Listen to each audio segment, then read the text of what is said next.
Here's why consultants should never sell a monthly retainer to a new client and what you should be doing instead. Hi, my name is AJ. I help B2B service professionals, consultants, coaches get more clients, leads, sales, customers using kind of automated processes. If you don't know how to properly onboard a new client, you're going to end up in this feast or famine hamster wheel that a lot of consultants ends up on, okay? And that's not super fun, and maybe you're on that hamster wheel right now, and that's why you're still watching. So let's get into the different ways that I've seen. We've worked with hundreds of consultants at this point, and so we kind of know what works and what doesn't work. The first thing is when it comes to selling retainers, we probably want to stop doing that straight away unless the person is a referral client. Right. And here's the reason why. When you sell something straight into a retainer, especially if you're a consultant, right? If you're like selling advice, right? It's different if you're selling a service. But if you're selling straight advice, nobody wants to just start paying more bills because they think you're super smart, right? Like that's just typically not what people want to do.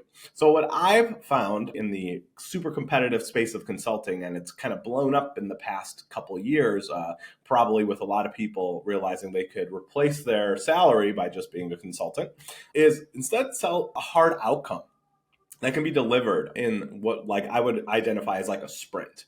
Typically those exist like 30 days to maybe on the long end 90 days, where you deliver a promise and hand it to them.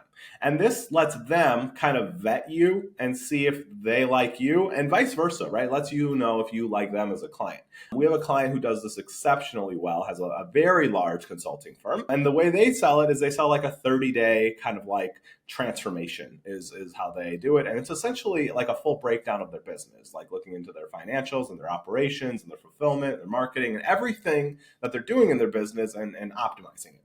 And so we've seen that work really well where they sell a very low end. And when I say low end, I mean like $4,000 kind of assessment, and then roll it into like a year-long $50,000 per year plus upside kind of deal. That's like where they start and they go up from there, right?